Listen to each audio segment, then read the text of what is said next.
Hola, ¿qué tal? Muy buenas noches, doctores. Qué gusto poder estar aquí nuevamente con ustedes. Y pues bueno, hoy sabrán, tengo invitados muy importantes, muy interesantes, como siempre. Eh, los invitamos a que si su colegio o la asociación en la que ustedes se encuentran agremiados todavía no han participado con nosotros, pues que de alguna manera puedan hacerlo para que también puedan justamente disfrutar de este tipo de eventos que pues bueno, de alguna forma son muy interesantes y son muy buenos y que nos puede ayudar a tener un acercamiento nosotros como industria farmacéutica junto con ustedes que son el gremio veterinario que para nosotros es muy importante. Así es que, pues bueno, los invitamos a que nos contacten por medio de nuestras redes sociales, por medio de nuestra página web. Le doy la bienvenida ahora sí a nuestro ponente el día de hoy, el doctor Juan José Zárate Ramos, que pues bueno, yo sé que muchos de ustedes lo conocen. Hoy tenemos el privilegio. Sí, claro que sí. Buenas noches. Pues bueno, vamos a comenzar esta sesión y muy brevemente, pues el doctor Zárate es egresado de la Universidad, perdón, hizo un doctorado por la Universidad de Zaragoza en España, si no me equivoco. Fue miembro del Sistema Nacional, perdón, es miembro del Sistema Nacional de Investigadores Nivel 1 y de la Academia Veterinaria Mexicana, miembro de la Asociación Mexicana de Parasitólogos Veterinarios, ha sido autor de diferentes artículos a nivel nacional como internacional, ponente también para diferentes entidades, no solamente en México, sino en diferentes países. Y pues la verdad es que el doctor tiene un currículum realmente muy amplio, pero pues bueno, mejor dejemos que podamos disfrutar de esta charla que está por comenzar. Adelante, por favor, doctor. Nos vemos hasta el final. Sí, muchas gracias, Elías. Pues buenas noches a todos y bueno, como ya lo dijo Elías por ahí, el día de hoy vamos a hablar de un parásito que les confieso es el parásito que a mí, cuando inicié en esto de la docencia, de la investigación en el área de parasitología, pues prácticamente fue el que me despertó el interés por esta área. Es un parásito que, bueno, pues yo ya tengo bastantes años dedicado a la parasitología y fíjense, todavía es un parásito que se conoce poco. Antes de entrar de lleno a la plática, a hablar acerca de este parásito, pues vamos a hablar de unas cuestiones generales, como por ejemplo la taxonomía muy general digamos, para irnos ubicando acerca de este grupo de parásitos. Bueno, pues es un parásito que pertenece al orden Spirurida y dentro de este orden Spirurida, pues aquí les anoto algunas familias, algunas superfamilias. Tenemos, por ejemplo, de aquí, de las que les pueden llegar a sonar más familiares, es la familia Natostomoidea, la familia a la que pertenece el parásito que vamos a platicar el día de hoy, la familia Physalopteroidea, la familia Spiruroidea, Filaroidea, Abronemoidea y Telazoidea serían, pues digamos que las superfamilias dentro del orden de las que más conocemos nosotros, individuos que resultan interesantes porque afectan a los animales domésticos e incluso algunos de ellos potencialmente pueden ser transmitidos a los seres humanos. Eh, por ejemplo, ahorita lo dijimos, algunos ejemplos de superfamilias que pertenecen al orden al cual pertenece el parásito que vamos a revisar el día de hoy. Y bueno, quise anotar aquí, o quise presentarles aquí esta tabla, en donde aparecen algunas, si nosotros hablamos de rangos taxonómicos, tendríamos por encima de todo, tendríamos el reino, ¿verdad? Luego más abajo estaría el filum y así sucesivamente, bueno, tendríamos el orden, por debajo del orden estaría la superfamilia y más abajo aún estaría la familia. Bueno, ya dentro de las familias estarían los géneros y las especies, ¿verdad? Entonces, ahorita mencionamos algunas superfamilias y ahorita les voy a comentar de algunas familias ya de manera muy particular. Por ejemplo, la primera de ellas, la familia Aquaridae, el género que se conoce, digamos, no es el que más se conoce, pero sí es uno de los que más se conocen, es el género Aquaria. Como característica tiene que son parásitos en donde sus hospedantes definitivos son las aves, se localizan en el proventrículo y en la molleja, presentan hospedantes intermediarios, en este caso los escarabajos, los saltamontes, ¿verdad? Y algunos crustáceos terrestres como las cochinillas, que nosotros aquí en el norte les llamamos así cochinillas, son estos pequeños animalitos que andan en la tierra y cuando nosotros los tocamos se hacen en una pelotita, ¿no? Y presentan huevos larvados. Esta sería la característica de estos. Luego tenemos a la familia Natostomatidae. El género que les quiero comentar es Natostoma, ¿verdad? El asterisco significa que es un parásito zoonótico. Los hospedantes definitivos son perros y gatos, pueden ser otros también, pero principalmente, que anoto solamente los principales, que serían perros y gatos. La localización anatómica es el estómago y también presenta hospedantes intermediarios. Recuerden que los miembros de una superfamilia o los miembros de un orden comparten características. Y si nosotros nos empezamos a fijar, vemos cómo, por ejemplo, la característica de poseer hospedantes intermediarios es común para todos los parásitos de este grupo. En el caso de Natostoma, el huevo no es larvado. El huevo se va a larvar una vez que sale del animal y cae en un medio acuoso, un medio líquido, y se desarrolla la larva adentro del huevo. Luego este huevo es ingerido por copépodos, ¿verdad? Y luego estos copépodos son ingeridos por peces, sobre todo peces de agua dulce, y el parásito alcanza ahí su fase infectante. Cuando este pez es tragado por un perro, por un gato, continúa el ciclo biológico. Aquí el problema es que las larvas infectivas del parásito se encuentran en los tejidos del pescado y cuando nosotros comemos, por ejemplo, ceviche, podemos ingerir las larvas y aunque las larvas no van a llegar al estado adulto en el ser humano, se han reportado escasos de reportes en donde llega al estado adulto, lo que sí generalmente hace es que realiza una migración sistémica y puede afectar varios órganos en el ser humano. Luego tenemos a la familia Spirocercidae, que en este caso Spirocerca sería el género, digamos, representativo. Parasita diferentes mamíferos, sin embargo, el más común es el perro, se va a localizar en el esófago. Los hospedantes intermediarios son escarabajos, los escarabajos peloteros. Los hospedantes paraténicos, pues ahí sí tiene una gran variedad de hospedantes paraténicos, las aves, reptiles, roedores y lavomorfos. Otro grupo que les va a sonar familiar es la familia Filaridae, que contiene al género Dirofilaria. Como ustedes saben, Dirofilaria es el famoso parásito del corazón, parasita perros y gatos, se localiza en el corazón. Es transmitido por mosquitos, o sea, los hospedantes intermediarios son mosquitos, y las hembras de este parásito no ponen huevos, las hembras liberan larvas, o sea, son vivíparas. Luego tenemos a la familia Abromatidae, el género Abronema, que es de caballos, se localiza en el estómago. El hospedante intermediario son las moscas, en este caso el género Musca y el género Stomoxis, ¿verdad? Stomoxis calcitrans, la mosca de establo, son las dos moscas que lo pueden transmitir el parásito. Y el huevo es larvado a la hora de que es puesto. Luego tenemos a la familia Telacidae. Dentro de esta familia se encuentra pues, un género representativo que es Telacia. Telacia hay varias especies, afectan a perros, afectan a gatos, son zoonóticas, se van a localizar en los ojos y conductos lagrimales de los animales y de las personas que afectan.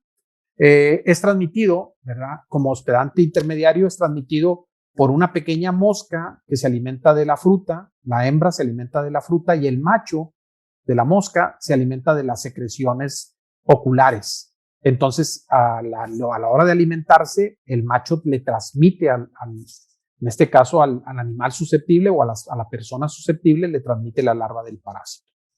El huevo es larvado. Y finalmente tenemos el grupo del que vamos a hablar el día de hoy, que es la familia Physalopteridae, que contiene un género representativo que es Physaloptera, que afecta a perros y gatos, que se localiza también en el estómago, que tiene hospedantes intermediarios como cucarachas y grillos, y que su huevo es un huevo larvado. Ok, después de este repaso rápido que hemos dado por los integrantes de algunas de las familias del orden, Llegamos a la conclusión, bueno, de varias cosas, ¿no? Primero, que presentan ciclos biológicos indirectos, es decir, presentan hospedantes intermediarios, y ya ven ustedes la gran variedad de hospedantes intermediarios que tienen. Otra característica común es que la gran mayoría, a excepción de Diofilaria y a excepción de Telacia, son parásitos de tracto digestivo anterior. Tracto digestivo anterior, ¿cuál sería? Esófago y estómago. Luego, otra característica muy importante es que su forma de dispersión, o sea, el huevo, es un huevo que presenta una larva. Al momento de que es eliminado por la hembra, bueno, ovipositado por la hembra, sale larvado. Otra característica es que dentro de este grupo de parásitos hay algunos géneros que son zoonóticos. Muy bien, regresándonos un poco al orden, a las características generales del orden, es que en este orden se incluye al nemátodo de mayor tamaño conocido hasta ahora. Se llama Placentoma gigantísima. Es un parásito que afecta la placenta de las ballenas, de los cachalotes. La hembra alcanza hasta 8 metros de longitud y tiene un diámetro de 2.5 centímetros. Otra característica de los miembros de este orden, ¿verdad?, es que generalmente poseen 2 labios, a diferencia de otros grupos parasitarios, por ejemplo, los ascaroideos. Los ascaroideos presentan 3 labios, estos presentan 2 labios, aunque pueden llegar a tener más, pero la normalidad, digamos, el común denominador sería que tengan 2 labios. Luego, en estos labios vamos a encontrar los dientes. Los dientes, en este caso, por ejemplo, particularmente hablando de Physaloptera, va a presentar 3 dientes cónicos en cada labio, o sea, en total tendría 6 dientes cónicos. Es una característica que comparte con otros miembros del orden. Los quimioreceptores se llaman anfidos, son laterales y pueden localizarse detrás de los labios. Luego tenemos los fasmidos, que son unos pequeños poros que se encuentran en la cola del parásito y son básicamente eso, son quimioreceptores. Son quimioreceptores que le sirven al parásito, entre otras cosas, le sirven para localizar ya sea individuos del sexo opuesto o, por ejemplo, acceder al alimento, ¿verdad? Acceder a su fuente de alimento. Luego tenemos otra característica, esta está relacionada con su esófago. El esófago está dividido en 2 porciones, una porción anterior muscular y una porción posterior que es glandular. Otra característica importante es que las larvas presentan una espina cefálica. Esta espina les sirve para perforar el huevo y poder salir del huevo. Es una característica importante. También, pues haciendo un poco de analogía, sería, por ejemplo, el pico que tienen, valga la redundancia, el espolón que tienen en su pico los pollitos a la hora de romper el huevo para abandonarlo, pues sería algo parecido lo que tienen estas larvas de los miembros del orden Spirulida. Luego tenemos que, ya lo habíamos dicho, que parasitan generalmente tracto digestivo anterior. Otra característica que también ya dijimos es que sus ciclos biológicos son indirectos. Otra característica que también ya dijimos es que sus huevos, a la hora de ser eliminados, están larvados. Eso es algo muy importante en este caso, ¿no? Siguiendo un poquito con las características y ejemplos del orden Spirulida, voy a mencionarles, tal vez no todas, pero digamos que las más importantes patogenias asociadas a los miembros del orden Spirulida.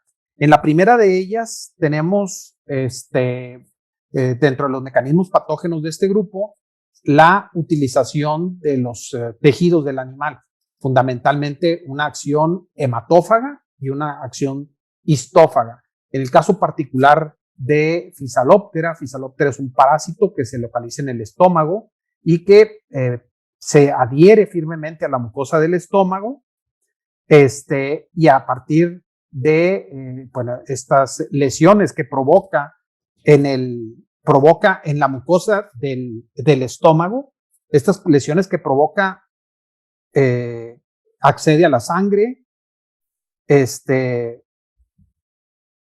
de la cual se alimenta. O sea, es un mecanismo a través del cual el parásito se hace en este caso particularmente de la sangre. También hay algunos que se alimentan de tejidos, pero fundamentalmente el caso particular de Physaloptera es a partir de la sangre. Otro efecto patogénico que tienen este grupo de parásitos es el efecto mecánico, un efecto irritativo mecánico, un efecto químico también irritativo, tanto mecánico como químico.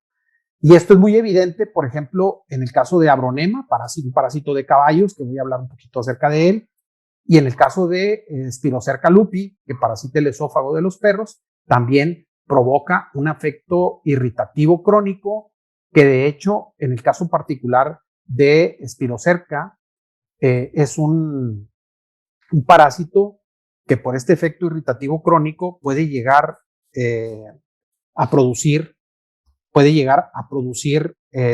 tumores. Muy bien. El parásito Telacia.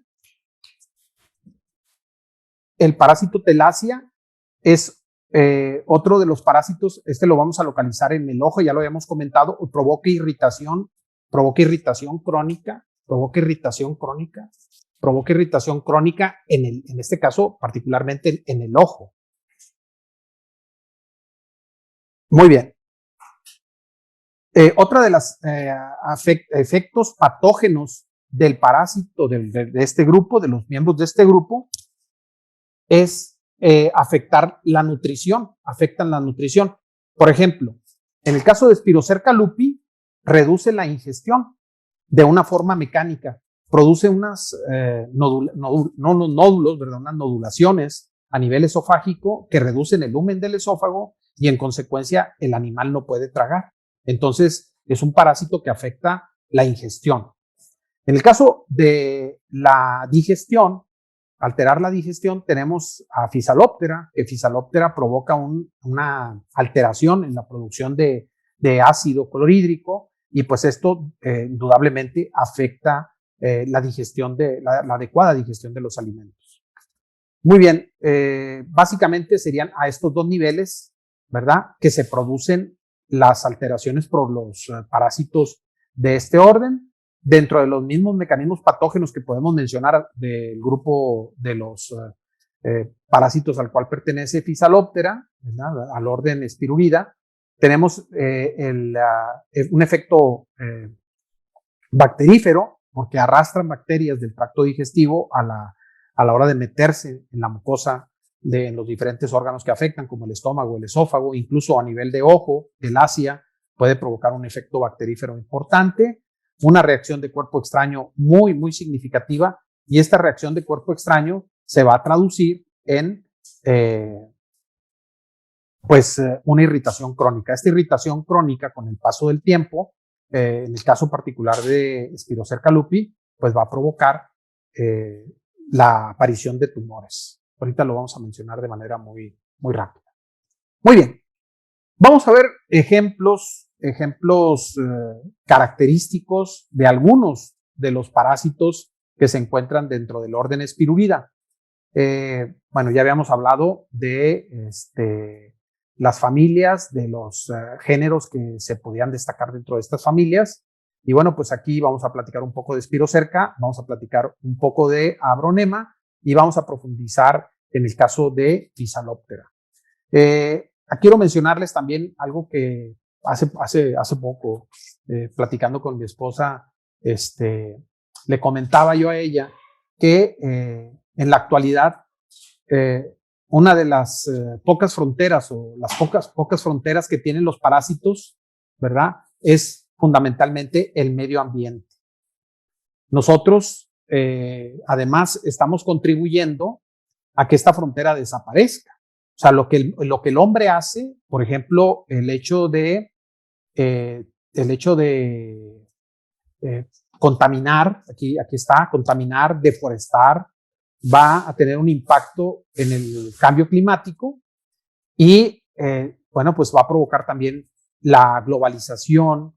La globalización va a provocar que haya mayor circulación de especies, ¿verdad? Ya ahorita, pues prácticamente gracias a la globalización, pueden llegar especies de un continente a otro con mucha facilidad.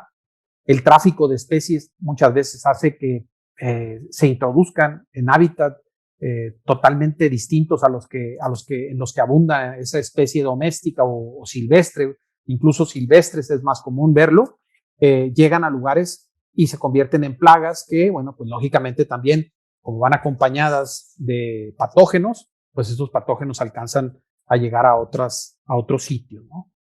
Muy bien. El caso aquí es que nosotros, provocando contaminación, provocando deforestación, produciendo un cambio climático, siendo muy importantes actores en la globalización, pues hacemos que ya no existan fronteras. Entonces, en pocas palabras, ¿qué es lo que les quiero decir? Es que ahorita podemos encontrar prácticamente, bueno, y el ejemplo que estamos viviendo con el COVID, pues es muy evidente de que las enfermedades pueden llegar de un sitio a otro de manera muy rápida. Tenemos un parásito dentro de este orden que es muy, muy interesante, ¿verdad? Es Thalassiya callipeda.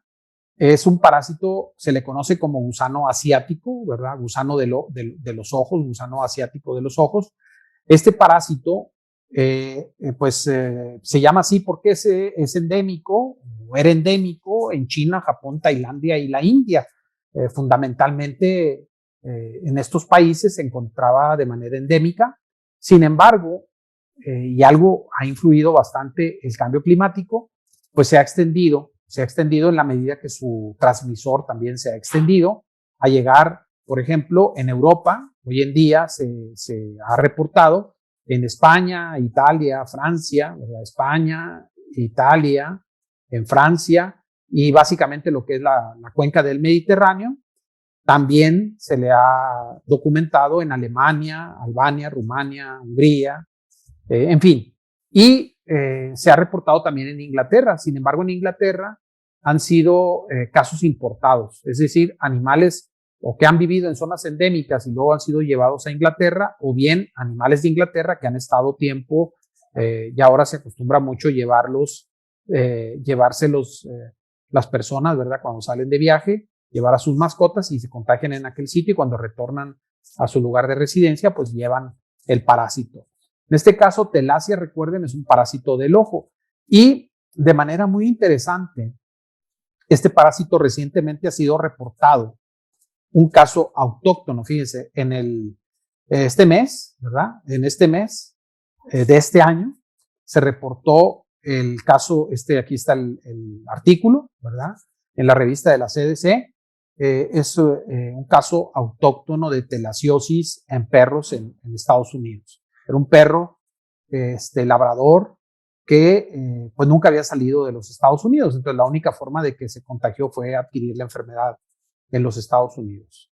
El transmisor es esta mosca de la fruta que tiene el comportamiento particular de que los machos se alimentan de las secreciones del ojo. Esta foto me gusta mucho porque ejemplifica muy bien cómo los insectos se van a los ojos para alimentarse de las secreciones. Aquí en varios sitios en México existen este tipo de moscas, ya están documentada la presencia de estas moscas y lo notamos porque tienden a buscar los ojos, ¿verdad?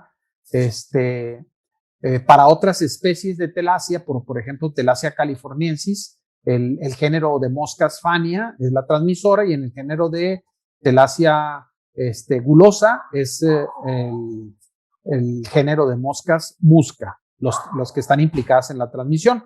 Muy bien, entonces la telasciosis podemos señalar que es una enfermedad que está en la actualidad, está pues teniendo una distribución amplia, que es zoonótica y que, bueno, pues que afecta a perros, a gatos, a otras especies, a caballos, por ejemplo. Hay una Thalassiya, se llama Thalassiya lacrimalis de caballos, pero que potencialmente se pueden transmitir estos parásitos al ser humano. Tenemos el otro parásito de este orden, ¿verdad? Otro, digamos, un ejemplo representativo de este orden es Spirocerca lupi. Algunos de ustedes lo deben de conocer. Se le conoce como gusano de esófago. Es un parásito de color rojizo está enrollado en forma de espiral, no es un parásito, pues es un parásito robusto, es visible a simple vista. La principal patogenia, y esto ya lo había comentado con ustedes, es que ejerce una acción irritativa crónica. Esta acción irritativa crónica se va a traducir en la formación de granulomas, y estos granulomas que se van a formar en el sitio donde se encuentra el parásito, que puede ser en el esófago, puede ser en el estómago, va a dar lugar a tumores malignos. Aquí sí que nosotros podemos ver que la presencia de un parásito en un animal puede predisponer a que este animal desarrolle un tumor. Fundamentalmente osteosarcomas. Provoca también osteoartropatía hipertrófica, pero digamos que existe esa dualidad del parásito. No solamente provoca lesiones en el esófago, sino que puede predisponer a tumores que van a tener metástasis a diferentes lugares, fundamentalmente los vamos a observar en los huesos. Aquí tenemos la distribución de Spirocerca lupi en el mundo, ¿verdad? Vemos cómo, por ejemplo, los reportes en el perro doméstico, pues han sido en México, en algunos lugares de Sudamérica, en Europa, en Asia, ¿verdad? En África, en Australia. Ha sido reportado en otros carnívoros, ¿verdad? Animales silvestres, en pues, la parte sur del continente, ¿verdad? En el caso de España también ha sido documentada en la fauna silvestre, y en perros y fauna silvestre ha sido reportada fundamentalmente en los Estados Unidos, en Alaska, ¿verdad? Y en Centroamérica también ha sido documentada la presencia tanto en perros como en fauna silvestre. Es un parásito que provoca como signos, digamos, dentro de los signos fundamentales que va a provocar en los animales es aumento de la producción de saliva, va a haber babeo, va a haber cialorrea, va a provocar nodulaciones en el esófago, va a predisponer a al desarrollo de un tumor, pero sigue una evolución. Primero pasa por una masa granulomatosa, luego produce una formación preneoplásica y finalmente se transforma en una neoplasia. El 25% de los nódulos esofágicos se van a transformar en neoplasias. ¿Qué quiere decir? Que ese es un porcentaje muy alto, ¿verdad? La cuarta parte de los nódulos que desarrolle este parásito en el animal se van a transformar en neoplasias que posteriormente, muy seguramente, van a dar metástasis hacia otros órganos. Van a encontrar en la literatura que se describen fundamentalmente 4 tipos de lesiones de tumores, ¿verdad? Tenemos sarcomas malignos, tenemos osteosarcomas, condrosarcomas y fibrosarcomas, así como también el sarcoma indiferenciado. O sea, fundamentalmente tumores de mucho cuidado. En el caso particular de los gusanos adultos, los vamos a observar en muy poca cantidad cuando se desarrolla el tumor. O sea, la presencia del parásito, nosotros incluso podemos encontrar el tumor y no encontrar el parásito. Entonces pensamos que el origen del tumor pues no es de origen parasitario, cuando la realidad que sí hay una relación muy estrecha entre la presencia de tumores y este tipo de parásitos. Se han encontrado diferentes marcadores, ¿verdad?, que nos hacen pensar en la infección por Spirocerca lupi. Por ejemplo, en animales que tienen nódulos neoplásicos, vamos a ver que va a haber un aumento del recuento de neutrófilos en sangre, va a haber un aumento de los niveles de proteína C reactiva en el suero, y también eso, yo creo que en esto radica la predisposición a desarrollar tumores, porque es un parásito que estimula mucho la generación de factores de crecimiento, por ejemplo, el factor de crecimiento endotelial vascular, la interleucina 8, factor de crecimiento asociado, ¿verdad?, a la proliferación de tejidos, por ejemplo, ya lo mencioné, el de endotelial vascular, el factor de crecimiento de los fibroblastos y el de las plaquetas. Todos estos aumentos en los diferentes marcadores nos van a hacer sospechar, ¿verdad?, de espirocercosis asociada a una neoplasia. Podemos encontrar nosotros localizaciones aberrantes de este parásito. Es común en el caso de las larvas migratorias del orden, del orden Spirulida, que las vamos a localizar en muchos sitios diferentes, ¿no? Por ejemplo, el caso de Spirocerca lupi vamos a encontrarlas en el recto, en el sistema nervioso central, en el urinario, en el tejido subcutáneo, pero su principal, digamos, lugares de localización van a ser los órganos torácicos. Se han descrito localizaciones, como ya les mencionaba, en médula espinal, o sea, en el sistema nervioso, y van a provocar parálisis dolorosas, asimétricas y progresivas. Y aquí vamos a la hora de tomar un poco de líquido cefalorraquídeo, pues vamos a ver una abundante cantidad de eosinófilos. Por ejemplo, se ha vinculado que cuando nosotros aplicamos tratamientos con milbemicina, se interrumpe la migración de las larvas, ¿verdad?, hacia el órgano blanco, que sería el estómago y el esófago. Curiosamente, fíjense lo que les digo, o sea, la aplicación de este tratamiento, de cierta manera, limita que el parásito se vaya al esófago y al estómago, pero en cambio, estimula las localizaciones aberrantes, o sea, las localizaciones fuera del esófago y fuera del estómago. Estas son imágenes de casos que hemos visto acá en la Facultad de Monterrey. El parásito también se le conoce como parásito rojo porque es de color rojizo, se alimenta de sangre, vive en estos granulomas, en estas masas que se desarrollan en el esófago. Aquí la vemos perfectamente bien, la masa, y evitan la adecuada deglución.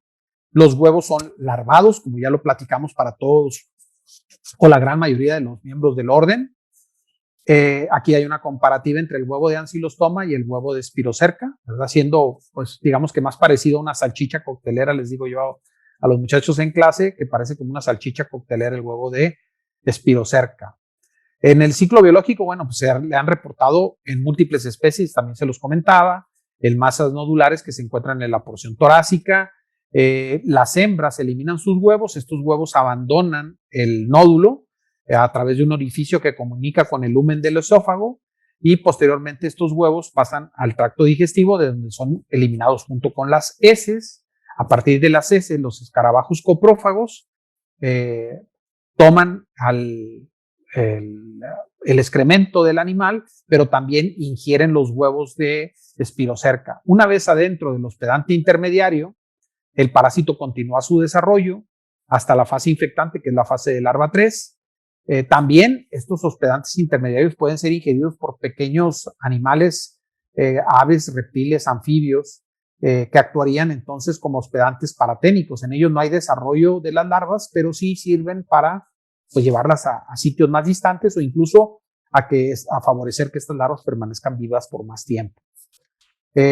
Más o menos vamos a tener una migración compleja. El periodo prepatente es de 6 meses, muy prolongado, pero algo muy curioso y se ve más gráfico aquí en el ciclo biológico esquematizado, en donde los parásitos adultos viven en el esófago o viven en nódulos en el estómago, en donde ponen huevos que son eliminados al medio, de donde son tomados por los escarabajos. En el escarabajo se desarrolla la fase infectante, que es la de larva 3, y luego este escarabajo, cuando es ingerido por el perro, lo contagia. Pero también a este escarabajo lo pueden ingerir hospedantes paraténicos, y cuando el perro ingiere a estos hospedantes paraténicos, que en ellos no hay transformación larvaria, solamente digamos que le sirven de refugio a la fase infectante, que es la de larva 3, cuando el perro se los come, se libera el parásito y ahora sí, el parásito infecta al animal.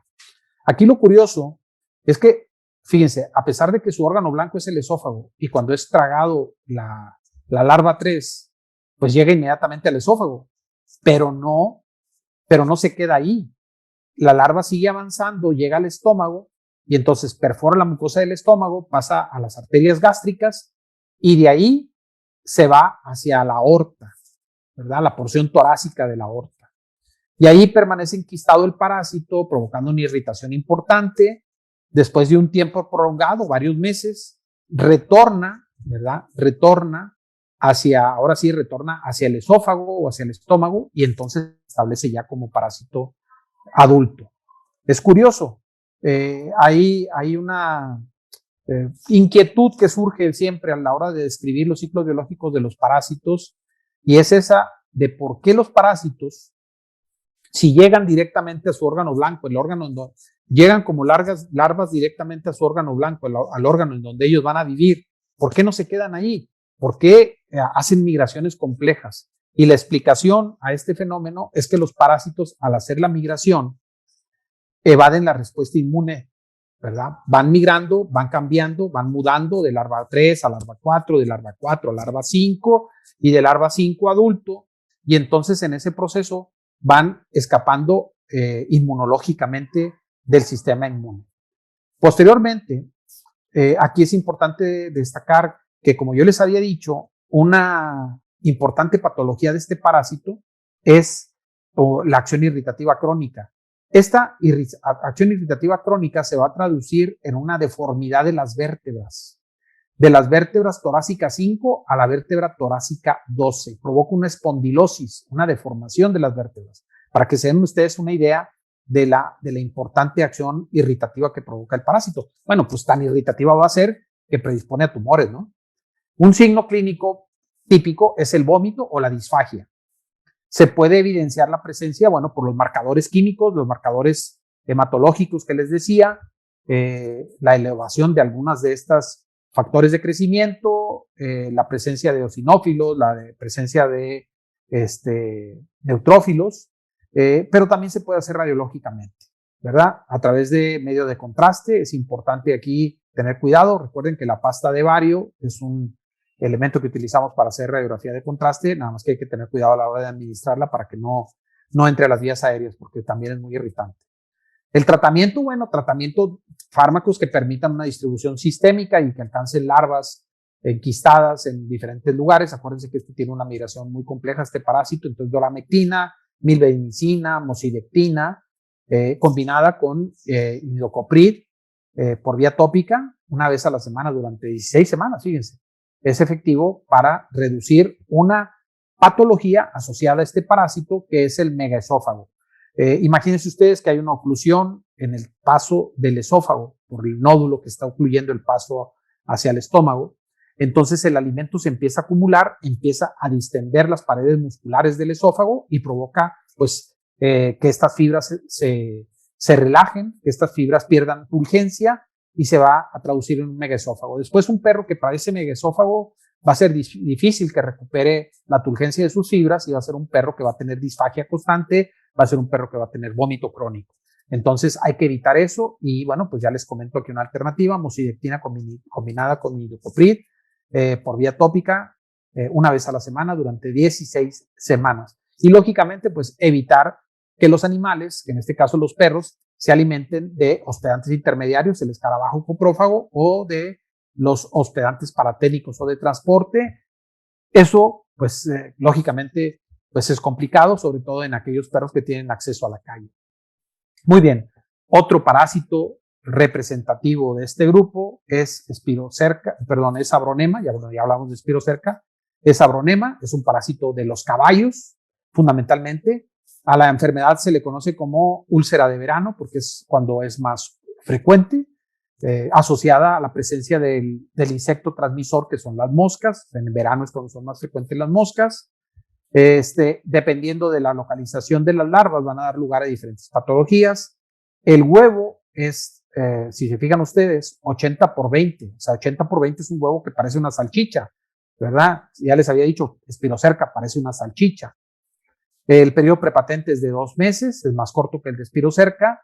El adulto no es muy grande, mide 3 centímetros. El Spirocerca era mayor, era de 8 centímetros. Y produce lesiones granulomatosas, ¿verdad? O sea, produce una irritación crónica, predispone a tumores gástricos, causa gastritis. Vean cómo hay similitud en muchas cosas en los miembros del orden, ¿verdad? Pues no es raro porque tienen características en común. En el ciclo biológico, bueno, pues los parásitos adultos van a estar en el estómago, eliminan sus huevos, estos huevos salen junto con las heces. A nivel de las heces, Las moscas depositan sus huevos, las moscas se alimentan de materia orgánica, de las secreciones del caballo, del excremento, de las secreciones que van en el excremento, del mucus que acompaña el excremento, y entonces a la hora de que se están alimentando, pues aprovechan y defecan, bueno, defecan las moscas, pero también depositan ahí sus larvas, bueno, depositan sus huevos. Aunque hay moscas vivíparas, bueno, estas no, la mosca doméstica deposita sus larvas, otra vez, deposita sus huevos, y entonces de estos huevos nacen larvas, y estas larvas se alimentan de bacterias, se alimentan de los huevos de Abronema, y entonces aquí vamos a tener un fenómeno muy interesante, porque vamos a tener la larva de una mosca en desarrollo, que a su vez en su interior está desarrollando la larva de un nemátodo. Entonces tenemos la larva de una mosca, de un díptero, que en su interior desarrolla la larva de un nemátodo. Cuando esta mosca ya está suficientemente madura, esta larva de mosca está suficientemente madura, da lugar a una pupa, ¿verdad? Un capullo del cual va a emerger una nueva mosca adulta. Esta nueva mosca adulta va a estar infectada con las larvas de Abronema. Estas larvas de Abronema van a viajar a sus piezas bucales, a la boca de la mosca, y cuando la mosca se alimenta de las secreciones del caballo, por ejemplo, se alimenta de los ojos, o si el animal tiene alguna herida en su cuerpo, de la herida, y entonces ahí le va a depositar las larvas. Aquí hay que tener o poner mucha atención, porque las únicas larvas de este parásito que van a llegar a su fase adulta a nivel estómago van a ser aquellas larvas que son depositadas en la boca o en los hollares, aunque en los hollares tiene que ocurrir la deglución, que el caballo degluta esa larva y pase al tracto digestivo, porque si estando en los hollares el caballo respira esa larva, la larva se va a ir a los pulmones. Entonces, las únicas larvas que van a llegar al estado adulto, van a ser aquellas que se depositan en la boca y que son deglutidas y pasan al esófago y al estómago, o aquellas que son depositadas en los hollares y pasan al esófago y del esófago al estómago, o incluso, pero más complicado aún, que las que son depositadas en los ojos por el conducto nasolagrimal, pasen al tracto digestivo y lleguen al estómago. Generalmente no. Generalmente las que se depositan en el ojo, o las que llegan a los pulmones, o las que se quedan en la piel, jamás alcanzan el estómago y se quedan como larvas en esos tejidos. Entonces vamos a tener tres entidades clínicas fundamentales. La abronemosis gástrica, que sería, digamos, la natural, que esa es la forma del ciclo natural, en donde el parásito, que es depositado en la boca, es tragado por el animal y se desarrolla el parásito adulto a nivel gástrico. Desarrollan machos, se desarrollan hembras, copulan machos y hembras, eliminan huevos y el ciclo se continúa. Pero ¿qué sucede en cuanto a la clínica? Bueno, pues aquí vamos a presentar gastritis, va a haber cólicos, puede haber pérdida de peso, pero puede haber importantemente, como en el caso de Spirocerca, predisposición a tumores. Tenemos la abronemosis pulmonar. ¿Qué pasa en la abronemosis pulmonar? Bueno, pues simple y sencillamente la larva no se deposita en un lugar que haga que fácilmente la larva llegue al tracto digestivo, se deposita en los pulmones, bueno, en las vías aéreas, y de ahí pasa a los pulmones, y entonces el parásito se enquista. Jamás va a llegar al estómago, ahí se va a quedar enquistado, y mientras no lo matemos, va a desarrollar una respuesta de cuerpo extraño que va clínicamente a manifestarse por tos, dificultad para respirar y una disminución lógica del rendimiento físico de los animales. Tenemos la abronemosis cutánea. Yo diría que los dos cuadros más comunes es el digestivo y el cutáneo. El digestivo muchas veces no lo vemos porque pasa inadvertido, pero el cutáneo sí lo vemos porque es muy evidente y ahorita veremos algunas imágenes. En este caso ocurre lo mismo. La larva es depositada en un lugar y de ese sitio donde es depositada no va a llegar al estómago. Por ejemplo, en una herida que provoque la montura en la cruz del animal, una matada que le provoque al caballo, ahí va a ser foco para que las larvas de Abronema sean depositadas una vez que las moscas se vayan a alimentar de la herida. Cualquier lesión que tenga en la superficie corporal del caballo va a ser fuente de atracción para que las larvas sean llevadas por las moscas y depositadas en esos sitios. En alguna literatura, leyendo alguna vez por ahí un libro, leía yo que basta con la herida que provoca una aguja hipodérmica, para que se den ustedes una idea. Muy bien, va a provocar granulomas, dependiendo del lugar donde se ubique, porque hay aquí prácticamente que puede ser sobre cualquier parte del cuerpo del caballo. Donde el caballo tenga una matada, ahí puede ir la mosca, alimentarse de esa matada y depositar las larvas de abronema. Y puede haber contaminación secundaria por bacterias. Aquí es rápidamente lesiones en diferentes partes anatómicas de caballos causadas por abronema, ¿verdad? Esta sería la famosa úlcera de verano. Ustedes ahí le pueden poner la farmacia completa y el animal jamás se va a curar. Yo se los aseguro, jamás se va a curar. Si ustedes le ponen cicatrizantes, cualquier cicatrizante que le quieran poner, no va a sanar la herida. La herida va a sanar hasta que ustedes retiren el cuerpo extraño que está ahí. ¿Cuál es el cuerpo extraño? Las larvas del parásito. Y entonces lo que tienen que ustedes aplicar pues es un tratamiento con fármacos que permitan llegar al sitio, porque a veces se encuentran pues en lugares ya con el crecimiento del tejido, con el granuloma ya presente, pues es difícil que llegue hasta la larva el medicamento. Estos son lesiones en el estómago, ¿verdad? Predispone, como les decía, a tumores. El diagnóstico, a ver, tendríamos aquí dos niveles de diagnóstico. Por ejemplo, el diagnóstico de una abronemosis pulmonar y una abronemosis cutánea no va a ser por copro. ¿Por qué? Porque ahí no vamos a tener parásitos adultos en el estómago. Acuérdense que si llegan al pulmón o si llegan a la piel, jamás van a alcanzar el estómago. ¿Qué necesito yo para poderlos diagnosticar por copro? Que haya parásitos adultos. ¿Y cuál es la única ruta que permite el desarrollo de parásitos adultos? Cuando el parásito es depositado en las vías digestivas. Entonces llega al estómago, se transforman en adultos, ponen huevos y yo los detecto en el copro. Entonces hay que tener cuidado. Jamás voy a detectar una abronemosis pulmonar o una abronemosis cutánea por copro. A ver, puede haber que tenga las tres. Si tiene cutánea, si tiene pulmonar y si tiene gástrica, pues ahí sí, porque van a haber parásitos en el estómago produciendo huevos y van a ser los que yo voy a detectar al copro. Muy bien, hay que tener aquí en cuenta la epidemiología. Si es una enfermedad que se presenta con relativa frecuencia en el lugar en donde yo estoy, yo veo la lesión, veo la matada en el caballo, es en verano, no cicatriza con nada, seguramente se trata de abronema. Diagnóstico diferencial: granuloma infeccioso, carcinoma de células escamosas común en caballos, sarcoma equino, dermatitis, infecciones bacterianas, ¿verdad? Otros parásitos gastrointestinales en el caso de la forma intestinal de la parasitosis, infecciones pulmonares por virus y bacterias y pues es un hongo, ¿verdad? La pitiosis equina, Pythium insidiosus, es un diagnóstico diferencial porque las lesiones son muy parecidas. Nada más que aquí estos omicetes, ¿verdad? O mohos acuáticos van a estar en lugares donde abunde el agua, donde los caballos están en contacto con el agua, por ejemplo, lugares como Veracruz, Yucatán, en fin.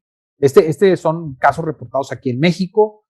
Este moho pues va a provocar estas lesiones. También se presenta en perros, ¿eh? Es una parasitosis, es una infección por omicetos, ¿verdad? Por hongos, más bien mohos que afectan a equinos y a perros. El diagnóstico ya les dije, por coprología, en el caso de que se encuentren adultos a nivel gástrico, y en las lesiones podemos encontrar las larvas. Ahí sí, la verdad, yo he tomado muestras de lesiones y no he encontrado larvas. Es complicado, ¿no? Necesitarías tener mucha suerte para tomar la muestra de la lesión y que encuentres la larvita. Si encontrar un huevo en un copro es complicado, imagínense una larva en una lesión granulomatosa de estas. La combinación de productos, haciendo pastas que fundamentalmente lleven lactonas macrocíclicas, ayuda mucho para resolver las lesiones. Yo lo que hago a veces es infiltrar. Otra cosa, cuando la lesión está pequeña, la resección quirúrgica es lo ideal, pero cuando la lesión ya es muy grande y la piel, ¿verdad? El colgajo de piel que vamos a ocupar para tapar la lesión después de la extracción del granuloma, muchas veces ya no nos lo deja, ya no nos permite hacer la resección quirúrgica. Pero entonces ahí el infiltrado de ivermectina alrededor de la lesión ayuda bastante. Muy bien, y bueno, control ¿verdad? Aquí es importante considerar control biológico. Hay estudios muy interesantes para disminuir las poblaciones de moscas, tanto en lugares, por ejemplo, establos lecheros o en caballerizas, usando gallinas y patos, ¿verdad? Uno los deja ahí libres y estos se comen las larvas de las moscas y de esta manera reducen importantemente la población de moscas. Hay estudios muy interesantes en donde comparan lugares, centros de producción con gallinas y patos y lugares de producción sin gallinas y patos, y la diferencia es abismal en cuanto a las poblaciones de moscas en uno y otro sitio. Muy bien. Bueno, como podrán ver, los miembros del orden Spiroidea pues son muy malos, ¿verdad? Y bueno, los pronósticos es que se están extendiendo, en el caso de Telacia, por ejemplo, pero no todos son malas noticias. Por ejemplo, hay un parásito, ¿verdad? Oncocerca, es un miembro de este orden también, que provoca la ceguera de los ríos. Es transmitido, se llama ceguera de los ríos, porque es transmitido por estas mosquitas negras que cuando nosotros andamos en el campo, sobre todo en lugares donde hay agua corriente, se te paran y te pican y la picadura es dolorosa, ¿verdad? Son los famosos simúlidos. Y los simúlidos, a diferencia de los mosquitos, crían en agua corriente. No crían en charcos como lo hacen los mosquitos que nosotros conocemos, ¿no? Un mosquito para criar necesita agua estancada y un simúlido para criar necesita agua corriente. Entonces, por eso esta parasitosis es común o más frecuente en sitios donde hay simúlidos que están en sitios donde hay agua corriente. Entonces, le pica a la persona y le transmite el parásito, ¿verdad? Aquí también vean cómo no es un ciclo biológico directo, es un ciclo biológico indirecto a través de un hospedante intermediario, que en este caso serían los simúlidos, las moscas negras. Esta enfermedad es una enfermedad que provocaba hasta hace años ceguera en las personas. Era una enfermedad muy importante. Aquí en México hacía campañas el ejército en las selvas, en las serranías de México, y revisaban a las personas a ver si tenían nódulos subcutáneos en la cabeza, hacían una incisión y extraían los parásitos, ¿verdad? En la campaña famosa de la oncocercosis. Bueno, les digo que no todos son malas noticias, porque se está erradicando la oncocercosis del mundo. Colombia en América fue el primer país en declarar eliminada la oncocercosis humana en el 2011. El segundo país fue Ecuador en el 2014, y en este mismo año, ¿verdad? México también, ¿verdad? En el 2014, en 2015, un año después, que en el caso de Ecuador, México se declara libre de oncocercosis. Y bueno, Guatemala y en fin, ahí se van a seguir sumando países. Cabe señalar que la campaña fundamental, de hecho, se les entregó un premio a los descubridores de la ivermectina, porque la principal droga que se utiliza para combatir esta enfermedad, y pues digamos que es la responsable, la culpable de que esté desapareciendo la oncocercosis en el mundo, es la ivermectina. Muy bien, y ahora sí, vamos a hablar del tema que nos ocupa el día de hoy, que es Physalopterosis de perros y gatos. Entonces, los miembros de esta familia, al igual que los demás espiruroideos, tienen características en común, ¿verdad? Por ejemplo, se les ha encontrado, en el caso particular de Physaloptera, se les ha encontrado en el tracto digestivo de anfibios, de reptiles, de aves, de mamíferos, y se ha reportado también casos en seres humanos. Hay que mencionar aquí más bien que el humano tiene su propio Physaloptera. Physaloptera yo diría que más bien es específico de especie, por eso no lo considero como una zoonosis. Las especies de anfibios son de anfibios, las de reptiles son de reptiles, las de mamíferos son de mamíferos, y dentro de las especies de mamíferos hay una que afecta al ser humano, que es Physaloptera caucásica. Entonces, como todo buen miembro del orden Spiroidea, parasitan tracto digestivo anterior, su ciclo biológico es indirecto, presentan huevos larvados. Una característica anatómica que también es importante para los que vemos morfológicamente a los parásitos es asimetría de las espículas, presentan dientes cónicos, y una característica que es una característica particular una característica muy particular de Physaloptera es que tiene una cutícula muy holgada. Imagínense, a este parásito yo le llamo el Shar-Pei de los parásitos. Tiene la cutícula, le queda holgada y da la apariencia de estas ondulaciones que, pues si lo comparamos con la piel de un Shar-Pei, se ve igualito, ¿no? Entonces, el Shar-Pei de los parásitos sería Physaloptera. El caso particular de Physaloptera praeputialis, porque hay otras Physalopteras que no tienen tanta holgadez de la cutícula, otros Physalopteras y desde luego otros miembros del orden no tienen esta característica. Esta característica la particularizo en el caso de Physaloptera praeputialis, que es frecuente en perros y es frecuente en gatos. A nivel de la vulva, los parásitos presentan un material cementante de color oscuro que sobresale. Es un anillo cementante. Es muy característico, varía en color, puede ser de café a crema y es muy, pero muy característico en el caso de las hembras. Los parásitos presentan dos labios. Aquí está un poco de perfil, pero aquí se alcanza a apreciar este labio y del otro lado estaría el otro labio y se alcanza a ver perfectamente, a ver aquí un diente cónico, ¿verdad? Estas son unas imágenes que le envié yo a los parásitos y luego él me regresó las imágenes porque tenía la posibilidad de tomarlas con este microscopio. El doctor Trey de Texas A&M me hizo favor de enviarme estas imágenes, esta también. Esta es la imagen de la porción posterior del parásito. Parece como que la cutícula le queda grande, ¿verdad?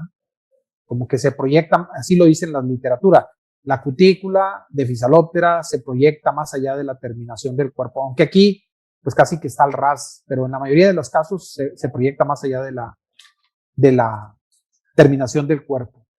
También es importante mencionar aquí que Physaloptera está firmemente adherido al estómago. Ustedes agarran un parásito, lo estiran y fácilmente pueden estirar el estómago. El parásito está firmemente pegado al estómago. Y hay que recordar que los parásitos tienen cotidianamente tres preocupaciones. Una, alimentarse. Dos, reproducirse y sobre todo aquellos que parasitan tracto digestivo, mantenerse en el tracto digestivo gracias a sus estructuras u órganos de fijación. Porque recuerden que parásito que se duerme se lo lleva el peristaltismo, ¿verdad? Entonces es muy importante y Physaloptera no es la excepción. Él tiene que estar firmemente adherido a la mucosa del estómago. Aquí vemos un estómago de un gato y aquí vemos el anillo de material cementante típico, característico de Physaloptera. Aquí está la cutícula holgada en la terminación del cuerpo del parásito. Vemos cómo es común el firmemente adherido al estómago y cómo es común esta holgadez de la cutícula. Vean aquí cómo se le ve como una falda, como si tuviera una falda el parásito. Ahorita va a volver a pasar ahí por ahí está. Se ve la falda, que es muy, pero muy característica. Son gusanos robustos, y aquí en este caso se alcanza a apreciar el anillo cementante en el caso de esta hembra que vemos aquí abajo. Estos son videos y imágenes recientes de un trabajo que realizamos en gatos aquí en Monterrey. Y pues la verdad es que a partir de 180 gatos encontramos solamente 3 individuos parasitados. A ver, en una zona de Monterrey donde hice el estudio, porque en otra zona donde he hecho estudios encuentro prevalencias hasta del 40%, ¿verdad? O sea, varía de lugar a lugar. El ciclo biológico es indirecto, tiene hospedantes intermediarios. De estos hospedantes intermediarios destacamos a las cucarachas, ¿verdad? Las cucarachas, los grillos y los escarabajos, pero yo destacaría las cucarachas. Los hospedantes paraténicos pueden ser ratones o víboras. El parásito adulto lo podemos encontrar, como ya les decía, pues en muchas especies animales, en gatos, en perros, en especies silvestres. El caso del hospedante intermediario desarrolla la fase infectante, que es la larva 3. El desarrollo Del ciclo biológico, el periodo prepatente es de hasta 80 días. O sea, antes de estos 80 días, puede ser que yo le haga un copro a un... Y ahorita vamos a ver una complicación con esto de los copros, pero puede ser que el animal se infecte el día de hoy y yo tengo desde el día de hoy que se infectó hasta 80 días después que va a empezar a eliminar huevos, que yo voy a tener, digamos, lo que le llaman el lado ciego, ¿verdad? El lado ciego del diagnóstico, que sería que yo no lo puedo identificar, yo no lo puedo diagnosticar por copro porque no se están produciendo huevos, ¿verdad? Ese lado ciego siempre es importante tenerlo en cuenta. Entonces, el periodo prepatente es importante conocerlo porque nos permite saber el tiempo ciego que voy a tener. El ciclo biológico, bueno, el parásito adulto vive en el estómago, machos y hembras copulan, eliminan huevos, los huevos son larvados, estos huevos pueden ser ingeridos por los hospedantes intermediarios, ya les dije, destaca la cucaracha. Luego a la cucaracha, bueno, en la cucaracha se desarrolla la fase infectante que es la larva 3, el gato se come a la cucaracha y se infecta. Pero bien, puede ser que a la cucaracha se la coma un ratón y luego a este ratón se lo come una víbora y entonces cuando el gato se come a la víbora, se contagia, ¿verdad? Aquí nada más es importante mencionar que en el ratón el parásito no se desarrolla ni en la víbora. En donde se desarrolla el parásito a su fase infectante es en la cucaracha, ¿verdad? Estos solamente son hospedantes de transporte, en ellos no se transforma, no hay transformación larvaria. Reciben larva 3 y transmiten larva 3. Muy bien, este es un trabajo que hicimos hace tiempo de un reporte de Physaloptera preputialis. Vean la cutícula de la parte posterior cómo queda holgada. Los dos labios con un diente cónico se observa aquí muy evidente, pero los otros dos dientes están a los lados, también son cónicos, y en este caso fue en un puma en el estado de Durango. En coyotes se ha reportado recientemente la presencia de Physaloptera, ¿verdad? Aunque no especifican la especie, yo supongo que es Physaloptera rara, ¿verdad? Estos son imágenes de Physaloptera rara, de unas muestras que me enviaron de un coyote. Este es un artículo que publicamos con Physaloptera de un camaleón, de un sapo cornudo. Aquí está. Aquí hago la mención de que el sapo cornudo es una especie en peligro de extinción en México. Este ejemplar es un animal que es un sapo cornudo que se encontró muerto a la orilla de un camino vecinal. Nos lo enviaron y a la hora de que nosotros lo revisamos, encontramos en su estómago 494 Physalopteras. Este parásito, su hospedante definitivo es el sapo cornudo, se localiza en el estómago y sus hospedantes intermediarios son las hormigas, ¿verdad? Entonces, como ustedes saben, el sapo cornudo se alimenta de hormigas. Para ellos son su alimento. Entonces, cuando las hormigas se contagian con los huevos, porque es un círculo vicioso, ¿no? El camaleón defeca o el sapo cornudo defeca, el excremento atrae a las hormigas se lo comen, se contagian con los huevos de Physaloptera, desarrollan la fase infectante de Physaloptera, que es la larva 3, y cuando el sapo cornudo se come un sapo infectado o un sapo no infectado, adquiere la enfermedad. Y se siguen descubriendo Physalopteras, ¿verdad? Por ejemplo, en este trabajo, ¿verdad? En Brasil, recientemente se reporta en este roedor, en esta rata, se reporta una nueva especie de Physaloptera. El parásito se encuentra distribuido de manera global, está en pues, prácticamente la mayoría de los continentes. En los Estados Unidos, el parásito que se ha reportado o que se reporta con mayor frecuencia es Physaloptera rara, no así Physaloptera preputialis. De hecho, cuando yo le mandé especímenes al doctor Gray de Texas A&M, él se alegró mucho porque él jamás lo había visto y él me comentaba que el que sí había estado él constantemente observando era Physaloptera rara, no Physaloptera preputialis. Las especies predominantes en la actualidad en los Estados Unidos, pues ahora sí ya es más común Physaloptera preputialis, Physaloptera rara y Physaloptera felidis. Muy bien, son, como ya lo habíamos dicho, parásitos de tracto digestivo anterior. En el caso de Physaloptera rara y felidis son parásitos de estómago y duodeno, mientras que Physaloptera preputialis se encuentra fundamentalmente en el estómago. A la hora de hacer la coprología, y aquí viene lo interesante, y también yo creo que por eso también es un parásito poco conocido, poco estudiado, porque lo que no sabes que está, lo que no sabes que existe, pues no lo tomas en cuenta. Por ejemplo, en los Estados Unidos han hecho varios estudios a través de técnicas coprológicas, y las prevalencias oscilan entre 0.05%, imagínense, a un 3%. Entonces, la sensibilidad y la especificidad, bueno, es muy específica el copro, ¿verdad? Pero la sensibilidad del copro es baja.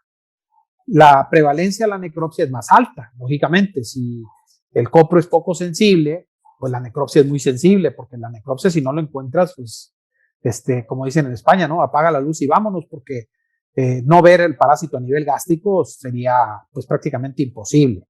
Entonces la necropsia tiene más sensibilidad que el copro, y aquí vemos cómo, por ejemplo, a la hora de examinar perros y gatos callejeros en los Estados Unidos, la prevalencia aumenta desde un 1% hasta un 50%, ¿verdad? Nosotros aquí en San Nicolás de los Garza les decía que examinamos gatos domésticos y encontramos 3 animales positivos, lo que representa un 2.09% de animales positivos a la necropsia, ¿verdad? A la necropsia. En 1996 se analizaron 6.458 muestras de excremento y encontraron una prevalencia bajísima, ¿verdad? En México se reportó por primera vez parasitando gatos domésticos en el 1991 y en 1993. A partir de un trabajo que realizamos en 50 gatos, analizando sus estómagos, y encontramos lo que les decía, que en otras partes de aquí de Monterrey la prevalencia es más alta, por ejemplo del 46%, y datos similares a estas prevalencias altas se han encontrado en otros países, como por ejemplo Argentina.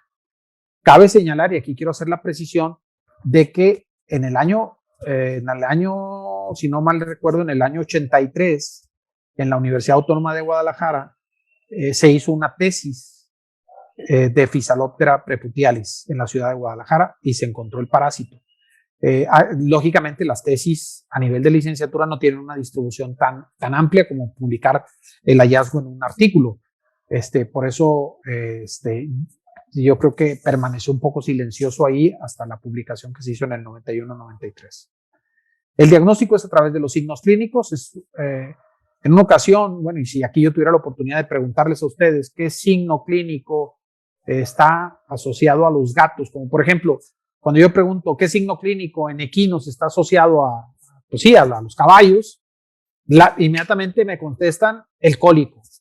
Cuando yo pregunto en gatos qué signos clínicos hay, ¿verdad? Digamos de los más importantes, pues yo creo que dirían el vómito. En algún libro por ahí, leyendo algún libro por ahí en alguna ocasión, leía yo que decía en el libro, los gatos por todo vomitan, ¿verdad? Está como los caballos, les decía, del cólico. Dicen por ahí que si tú agarras un caballo, lo correteas y de repente le das agua fría, le da cólico. Si le estás dando concentrado y luego le das pasto verde, le da cólico. Si te le quedas viendo feo, le da cólico, ¿verdad? Bueno, pues a los gatos igual, ¿verdad? Los gatos se acicalan, se tragan pelo, hacen esas bolas de pelo, se les forman en el tracto digestivo y vomitan. Tienen un margen de tolerancia a las intoxicaciones alimentarias incluso más baja que nosotros, ¿verdad? En la Edad Media, los lugares estos que vendían alimentos para los viajeros, preparaban comida, por decir algo, preparaban comida para 50 personas, pero resultaba que ese día no les llegaban 50 personas, les llegaban 20. Pues no crean que agarraban los 30 platillos que les sobraron y los tiraban a la basura. Los guardaban en las mejores condiciones posibles y al siguiente día los ofrecían. Pero ¿qué hacían para evitar intoxicaciones en las personas. Se lo daban de comer al gato que estaba ahí en la fonda, en el lugar ese que tenían, en el hostal o donde fuera. Y si al gato no le hacía ningún gesto y se lo comía con agrado y no le pasaba nada, no empezaba a vomitar, entonces ahora sí se lo ofrecían a las personas. Era un indicador ahí, ¿no? Importante. Entonces, los gatos vomitan. Signos clínicos de Physaloptera, vómito. En alguna ocasión yo les preguntaba a clínicos de pequeñas especies causas de vómito en gato y me mencionaron muchas. Curiosamente, no me mencionaron parásitos y desde luego que no me mencionaron a Physaloptera. Yo creo y quiero y espero que a raíz de esta plática pues ya tengan al menos en su radar registrado Physaloptera. Ya les dije, Nuevo León, Jalisco. Hace unos años tuve la oportunidad de visitar la escuela de veterinaria en Ciudad Obregón, Sonora, y el maestro de parasitología me recibió muy efusivamente porque le dio gusto. Ya ven que de repente cuando encuentras a tu alma gemela y te pones a platicar, por ejemplo, el parasitólogo de parásitos con otro parasitólogo, el bacteriólogo de bacterias con otro bacteriólogo, están muy contentos ahí platicando. Y él me decía, doctor, Physaloptera aquí en Obregón es súper común. Entonces, falta trabajar un poquito más y buscarlo porque yo sé que lo van a encontrar. Se diagnostica por signos clínicos, ya les dije, el vómito, ¿verdad? El pelo de los animales cambia, enflacan, baja el estado corporal del animal. Se pueden hacer a través de exámenes coproparasitoscópicos. Sin embargo, la sensibilidad del copro es muy, pero muy baja, no solamente en Physaloptera, sino en todos los miembros del orden Spiroruidea, ¿sí? En Spirocerca, en Telacia, en Abronema, en Ascarops, en Aquaria, en cualquier Spiroruideo que ustedes analicen por copro, es difícil el diagnóstico. Ahorita vamos a mencionar un poquito el porqué. La endoscopía nos puede ayudar. La endoscopía es una alternativa fabulosa para diagnosticar Physaloptera.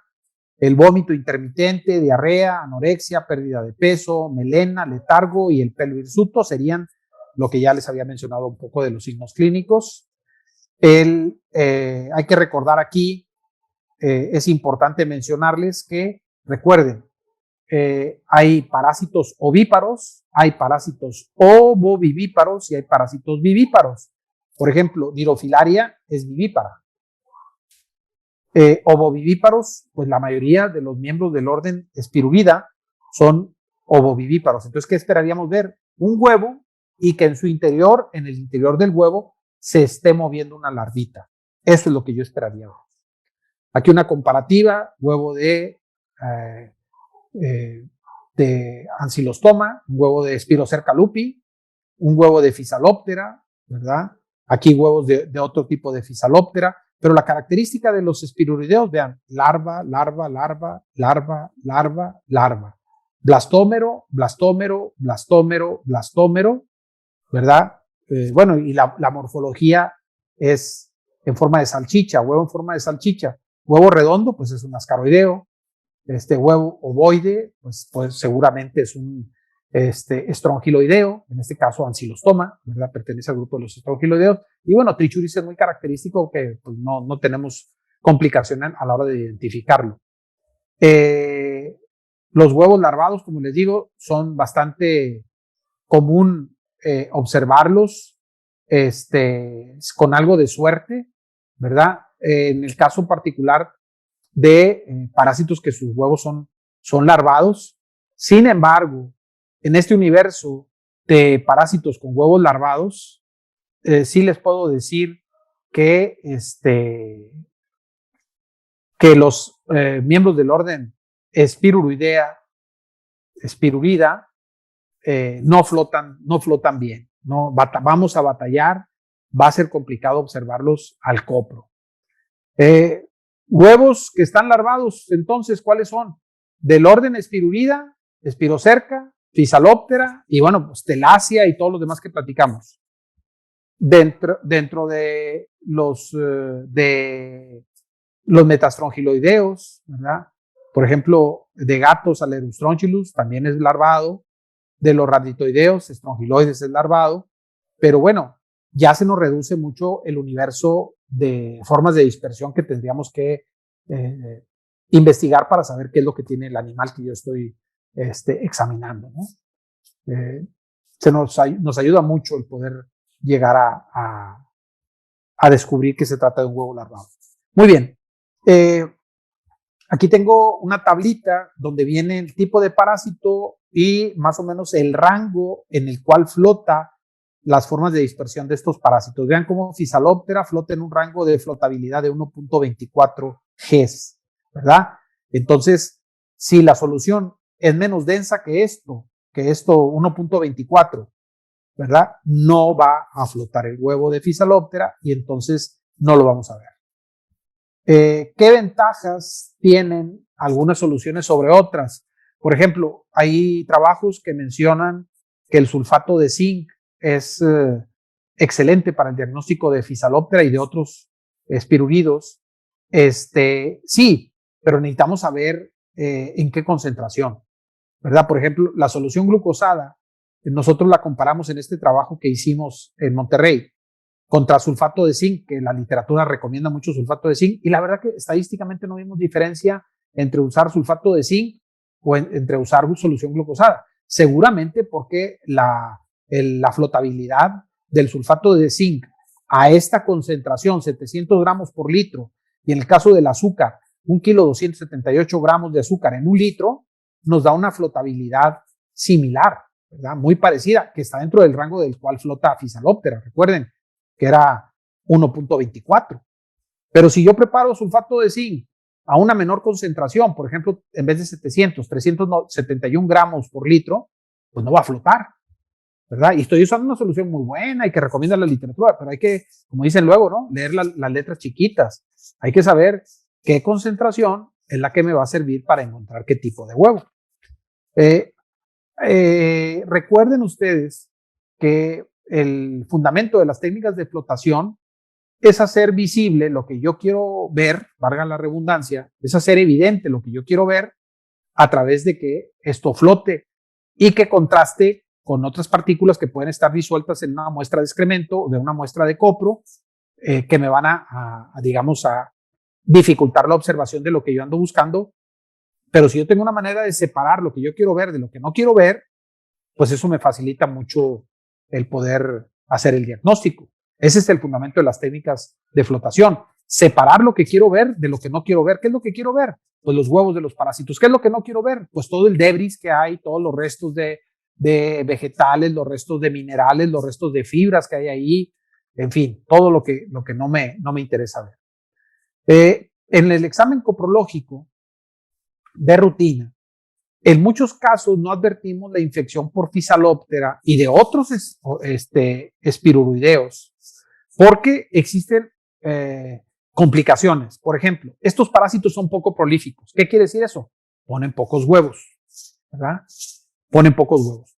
Otra complicación es que generalmente o muchas veces que encontramos parasitosis unisex, es decir, o hay puros machos o hay puras hembras. Y al haber puros machos o al haber puras hembras, pues no hay huevos.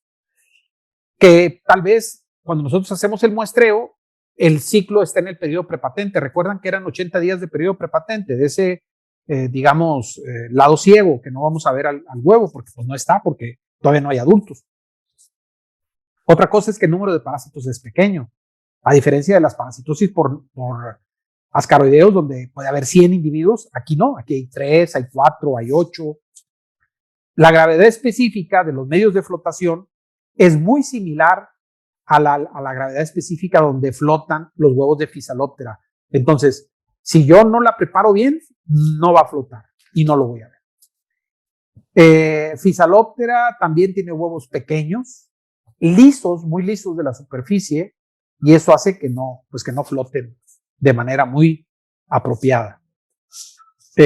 Nosotros, como les decía, comparamos solución glucosada con sulfato de zinc y encontramos en glucosada 11 animales al copro positivos de 23 positivos a la necropsia y en sulfato de zinc 7 positivos de 23 positivos a la necropsia, 7 al copro por 23 que vimos a la necropsia.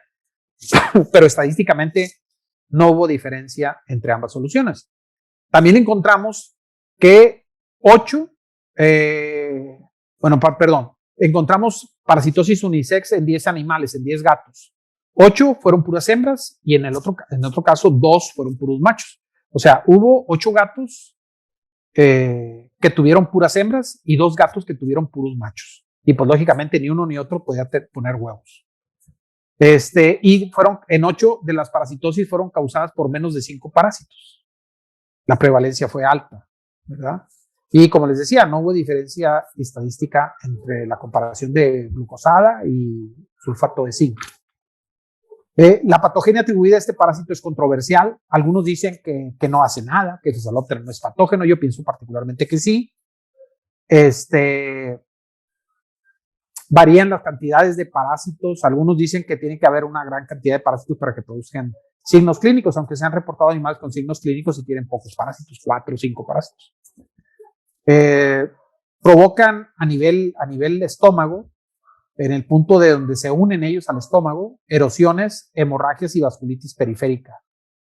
Y bueno, pues ya se les ha vinculado a, como les decía, enteritis y vómito. El tratamiento, Spirantel, febendazol, ivermectina, milbemicina. No hay muchos trabajos que reporten tratamientos porque, pues lógicamente, no es igual de fácil agarrar 10 perros, infectarlos con Toxocara canis, que agarrar 10 perros y infectarlos con Physaloptera, ¿verdad? Entonces no hay muchos modelos experimentales que se hayan probado tratamientos. Muy bien, pues esto, Elías, era básicamente lo que quería comentarles el día de hoy. No sé si tuvieran alguna pregunta, algún comentario. Tenemos ya algunas preguntas que nos están haciendo los doctores, pero antes de pasar justamente a la parte de preguntas y respuestas, pues bueno, yo les había comentado que teníamos una sorpresa nueva en la parte de Laboratorios Quirón y pues justamente vamos a dejar que el doctor pueda descansar un poco la garganta y les voy a mostrar justamente a qué me refiero. Y bueno, pues me refiero justamente a la página web, que ya tenemos algunas acciones o algunas opciones que ya tiene nuestra página que antes no teníamos y que ahora pues vamos a poder disfrutar. ¿Y a qué me refiero? Pues bueno, sabrán que en la sección de biblioteca, en la parte de webinars, nosotros podemos revivir pues todos los webinars que hemos tenido anteriormente. Entonces, lo que pasaba es que regularmente se cerraba el registro del evento y ya no nos podíamos registrar posteriormente porque el evento ya había cerrado. Sin embargo, esto, pues bueno, afortunadamente ya lo pudimos de alguna manera mejorar y ahora podemos nosotros entrar a cada uno de los webinars que nosotros nos interesa y nos podemos registrar al evento. Entonces, cuando nosotros les damos registrar al evento, nuevamente nos pide que por favor confirmemos nuestros datos. Aquí es muy importante, doctores, en donde ustedes van a poder colocar literalmente ya el título de cómo quieren que salga la constancia. Entonces van a poder colocar sus datos, su correo electrónico y les hace una pregunta random, es decir, es una pregunta que va cambiando constantemente. Esto con la idea de que pues no se meta algún chatbox, que son como robotitos que andan por ahí navegando y generan mucho spam. Bueno, pues para evitar esto, hacen una pregunta random. En este caso nos preguntan cuánto es 3 más 2, la respuesta es 5, le damos registrarnos al evento y listo. Ahora nosotros vamos a poder obtener nuestra constancia, nos vamos ahora a la parte de mi cuenta y en mi cuenta, en la sección de constancias de eventos, vamos a poder rescatar las constancias de los eventos pasados, ¿de acuerdo? Ese es el que yo decidí ingresar para poder hacer esta prueba de oftalmología. Aquí ya me da la opción de imprimir constancia y listo. Como podrán ver, por ejemplo, ahorita tenemos este evento con el doctor Zárate y pues todavía no está disponible el tema de la constancia porque justamente el evento pues no ha finalizado. Una vez que el evento finaliza o lo primero que suceda, las 10 de la noche o el evento finaliza, entonces en automático nos va a aparecer ahora esta opción de imprimir constancia. ¿Cuál es la ventaja que vamos a tener? Pues que bueno, ahora vamos a poder obtener nuestra constancia donde estemos, cuando nosotros lo necesitemos, sin necesidad de estar buscando pues un correo electrónico, que no me llegó, que tuvo alguna situación, justamente nuestro correo, no tuvimos nuestra constancia, escribimos mal nuestro nombre. Bueno, pues ahora sí vamos a poder tener todo en un mismo lugar, y pues es una de las ventajas que podemos llegar a tener, y poderle exprimir justamente esta página que se ha hecho pues solamente con la intención de que ustedes puedan beneficiarse más de estos eventos, a los cuales siempre pues les agradecemos mucho que estén aquí presentes con nosotros. Y pues bueno, eso es lo que yo les quería compartir. Todavía se pueden registrar los eventos, entonces pues los invitamos a que puedan entrar a la página. Y bien, ahora sí vamos a empezar la parte de preguntas y respuestas. Y tenemos unas preguntas que aquí nos dicen. Mónica Orihuela: doctor, buenas noches, excelente plática. En su experiencia, ¿qué protocolo de tratamiento recomienda para perros y gatas, para cachorros y adultos? En el caso particular de Physaloptera o en general de parásitos. De Physaloptera, doctor.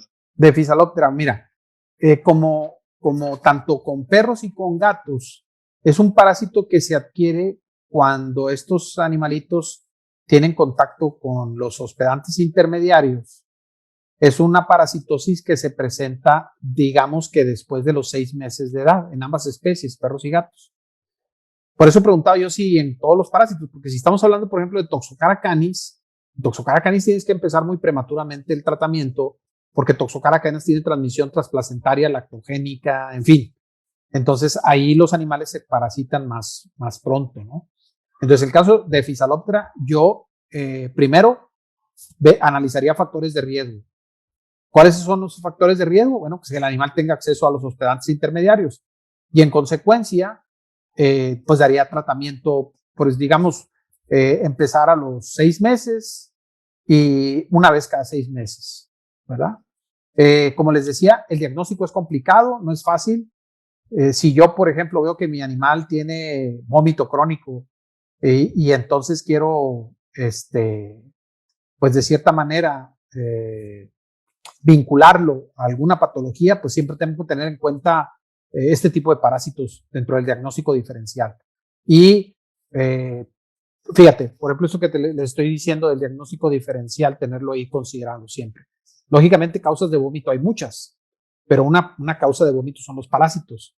Entonces, generalmente, ¿cómo descartamos a un parásito como causa de vómito? Si me da negativo al copro. Si me da negativo al copro, le hago un copro, me da negativo, digo, ya no son parásitos, es otra cosa. Bueno, yo también les quiero mover la campanita para que digan, ah, caray, pero ya nos acaban de decir ahorita que el copro es poco sensible, y entonces tengo que repetirlo, tengo que hacerlo varias veces, no porque me dé negativo una vez, quiere decir que mi animal no tiene parásitos. Justamente en relación a este último comentario que usted hizo, nos pregunta tanto Paula Ruiz como Paula Alejandra. En general, pues si el coprológico no sirve de mucha ayuda o no es tan sensible, ¿qué otras alternativas de diagnóstico existen? Bueno, pues los marcadores que les decía, ¿verdad? Los niveles de factores estimulantes, los niveles de neutrófilos, de eosinófilos, aunque son inespecíficos. Eosinófilos se relaciona con parasitosis en general, neutrófilos con la presencia de infecciones bacterianas, pero yo siempre digo que hay que hacerlo integral. O sea, tienes que considerar si se encuentra presente, o sea, la parte epidemiológica, si está presente en el sitio donde yo estoy, si están los factores predisponentes como salida a la calle o al campo, donde pueden tener acceso a los hospedantes intermediarios. Y bueno, pues una vez que tenga más o menos integrado todo esto, apoyarte en técnicas diagnósticas como por ejemplo la endoscopía, ¿verdad? La endoscopía sería una prueba ideal para poder saber si tu animalito tiene o no tiene Physaloptera. Digamos que es un órgano que se observa fácilmente a través de la endoscopía, el estómago. Ok, de acuerdo. Y nos pregunta Rodolfo Chávez. Doctor, ¿a qué concentración se usa el sulfato de zinc para flotación? Bueno, más que la concentración, eran las cantidades que yo les mostraba ahí en la tabla, ¿no? 300 y 700 gramos por litro de agua, dependiendo de la concentración que finalmente te va a dar, ¿no? Si es 1.18 o 1.24, 1.27 de gravedad específica, va a depender de la cantidad de soluto que tú le pongas en este caso, al agua. Pero sería eso, utilizar la sal como te la venden comercialmente, que es bien al 100%, y de ese producto tú agarras una cantidad de gramos que disuelves en el agua para que te dé la concentración. Bueno, y también faltó ahí comentar que tienen que usar el densitómetro, ¿verdad? El aparato que se introduce en el líquido y dependiendo de del nivel al cual se sumerja, te da una lectura y te permite saber cuál es la gravedad específica que tiene esa solución. O sea, a veces nosotros, por comodidad, lo único que hacemos es pesar la sal, que puede ser sulfato de zinc, glucosada o sal de mesa, disolverla en el agua y asumir que tiene cierta concentración o que tiene cierta gravedad. Pero si no lo corroboramos con un densitómetro, pues de cierta manera estamos así un poquito a ciegas, ¿no? Hay que checarlo también con el densitómetro. Ok, perfecto. Erika Almendares dice, buenas noches, doctor. ¿El envío para el diagnóstico coproparasitológico puede ser en frío o a temperatura ambiente? Depende del tiempo. Si tú, si la persona va a procesar la muestra de inmediato, puede ser a temperatura ambiente. Pero si se va a tardar, necesitas refrigeración. Porque en la medida que tú no refrigeres una muestra, esa muestra va a seguir desarrollando. Es bien fácil entenderlo. Si tú tienes un huevo que de origen es un huevo que no tiene adentro una larva, pero si tú lo dejas a temperatura ambiente después de unos días, incluso algunos después de unas horas, dan lugar a una larva en su interior. Entonces, cuando llega al laboratorio y lo observa el laboratorista, ve un huevo larvado y entonces dice, ah, caray, es de un parásito que produce huevos larvados, ¿verdad? Cuando en realidad no, cuando en realidad en origen el huevo era de un parásito que no producía huevos larvados. Entonces, la moraleja aquí es que tienes que remitir las muestras o rápidamente al laboratorio o en refrigeración. Ahora, si te vas a tardar mucho tiempo, tienes que agregar algunas sustancias conservadoras que detienen el desarrollo, por ejemplo, el formol, ¿verdad? Solución al 10% buferada de formol. Ok, de acuerdo. Carvajal Suárez nos dice, doctor, buenas noches, tengo una pregunta. ¿Existen claves taxonómicas en Physaloptera.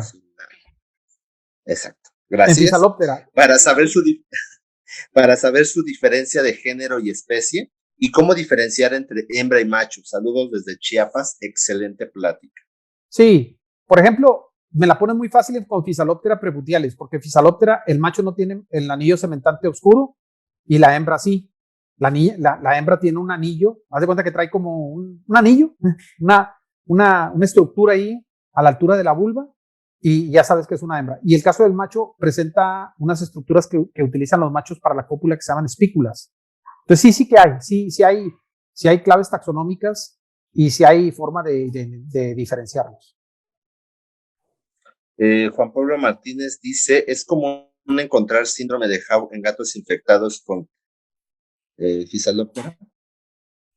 Pues fíjate que yo no lo he vinculado, o sea, no he comparado que presenten la enfermedad. Yo te voy a decir una cosa, la experiencia que yo tengo es más que nada a nivel en el caso de Physaloptera, es a nivel de examen de, por ejemplo, animales a la necropsia. Hacer un trabajo en un lugar, en un centro de control, en donde sacrifican a los animales como medida de control, yo aprovecho ese material para buscar qué parásitos puedo encontrar. Y me ha tocado ver algunos animales en la clínica, pero la casuística es baja. La casuística es baja muchas veces un poco por el desinterés de las personas o que ven como que es algo normal que el gato vomite. Ya te decía que el signo clínico del vómito es común en los gatos, entonces no lo vinculan.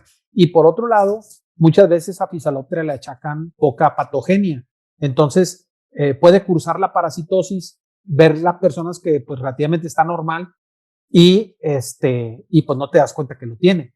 Los casos que yo he visto en la clínica han sido animales en donde tienen problemas de vómito crónico. Posteriormente se les hace un examen y se tiene la gran suerte de que en el copro sale positivo al copro y luego se les hace endoscopía y se ven los parásitos de la endoscopía. Se les da tratamiento con los fármacos que mencioné y se resuelve el problema, ¿verdad? Entonces, pero sin embargo no me ha dado la oportunidad de hacer esa vinculación entre el síndrome y la presencia de Physaloptera. Ok, pues tenemos varias preguntas, doctor, pero por cuestiones de tiempo solamente vamos a comentar una pregunta adicional. Y nos dice Javier Blas. En el caso de los pacientes que presentan espondilitis, espondilioidosis, es común que sospechar de espirocerca. Mira, tanto el vómito en gatos como la espondilosis en perros, yo te diría que no es un signo que lo va a causar Physaloptera o Espirocerca en el 100% de los casos. Pero sí lo que te puedo decir es que esos dos signos, si tú los observas en un animal, piensa en estos parásitos. No sé si se contestó la pregunta. O sea, no te estoy asegurando que siempre que tú veas vómito se trata de Physaloptera en el caso de un gato o de un perro. O siempre que veas tú espondilosis se va a tratar de Espirocerca en el caso de un perro. Pero sí te estoy tocando la campanita para que pienses que si tiene esto, pudiera ser. Pueden ser otras cosas, pero que pienses que esto pudiera ser. Perfecto, excelente, doctor. Pues la verdad es que súper interesante, como siempre, las charlas. Siempre, la verdad es que en lo personal lo he admirado muchísimo por la pasión, por el dominio que tiene de los temas y sobre todo que de alguna manera, pues comparte el conocimiento con los diferentes médicos que están conectados. Y pues muchísimas gracias por justamente estar en esta ocasión con nosotros. Y pues bueno, ahora sí, después de empezar un poco nerviosos, bueno, en el caso mío, para que no tuviera una mala transmisión, y bueno, que por ahí tuvimos algún problema con la conexión de la doctora Disha, que viene representando justamente al Colegio de Médicos Veterinarios de Zacatecas, pues no pudimos darle la bienvenida en ese momento. Sin embargo, pues para poder finalizar justamente este evento, doctora, no sé si tenga algunas palabras finales. Nada más me ayuda abriendo, por favor, su micrófono. Listo. Sí, gracias. Muchas gracias, Eli. Doctor Zárate, le agradezco enormemente que nos haya podido acompañar y compartirnos de sus conocimientos por este medio. Pues ofrecer una disculpa también por el inicio, que por ahí tuvimos algunos problemitas de conectividad. El doctor del Colegio de Puebla también ahorita se está ofreciendo una disculpa. Al parecer también por ahí tuvo un problema de conexión, andaba igual en camino, en carretera y no pudo agarrar buena conexión. Pero de todas maneras, pues agradecer a toda la audiencia que por ahí nos pudieron estar acompañando vía Facebook en la transmisión en vivo y pues hacerles una invitación que sigan participando en los diferentes módulos, en las diferentes charlas que por ahí se están compartiendo. Próximamente vamos a tener nuevamente nosotros también otro ciclo de conferencias, entonces pues ahí apoyándonos con Eli, y ya ahorita le hice nuevamente la invitación al doctor nos hace también el favor de acompañarnos con ahí algún tema de parásitos.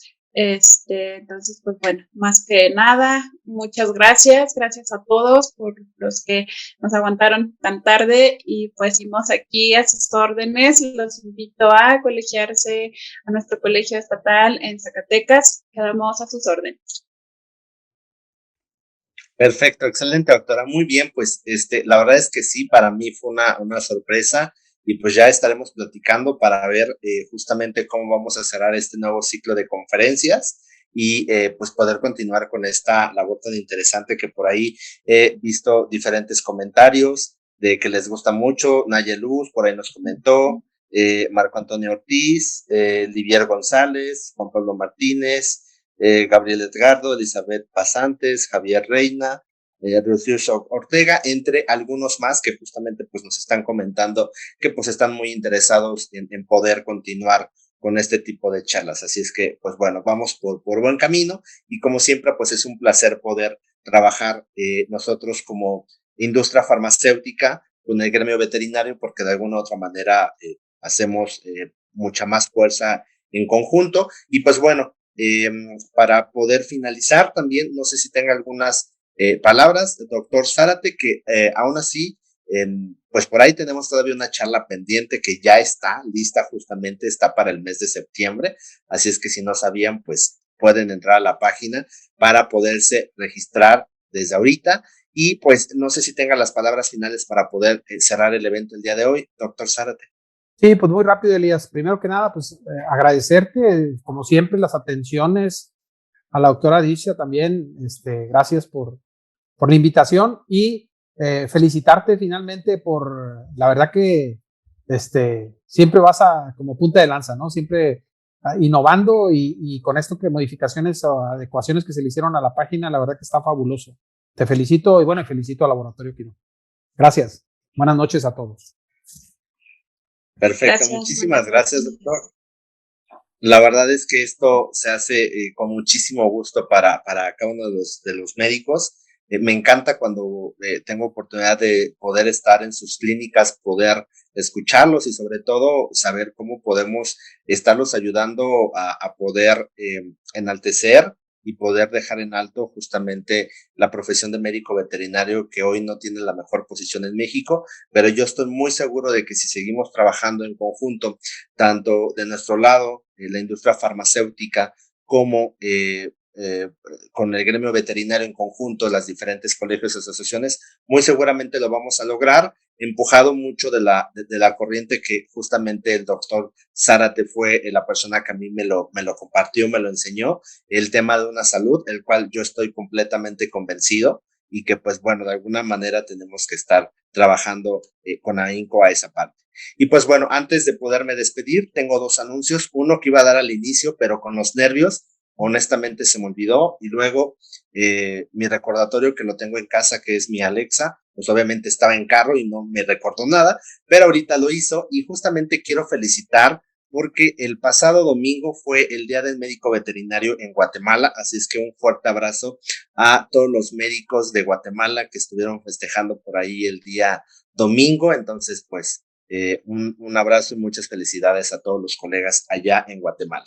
Nosotros pues estamos calentando ya motores porque próximamente para México va a ser, estamos pues prácticamente a menos de un mes, pero pues ya estamos muy contentos también de que vamos a poder llevar a cabo esta celebración nosotros. Y el segundo, pues, es darle también las gracias, como bien no pudieron estar, pero tuvieron mucho que ver el Colegio de Profesionistas de Medicina Veterinaria del Estado de Puebla, AC, y el Colegio de Médicos Veterinarios dedicados a perros, gatos y mascotas del Estado de Puebla, AC, que junto con el Colegio de Médicos Veterinarios de Zacatecas, AC, pues se dieron a la tarea de poder realizar este evento. Así es que, pues muchísimas gracias de verdad a los tres colegios que el día de hoy estuvieron participando. Lamentablemente no se pudieron conectar por diferentes circunstancias, a veces también la lluvia, el tráfico, como me sucedió, pues no nos juegan una buena situación. Sin embargo, pues bueno,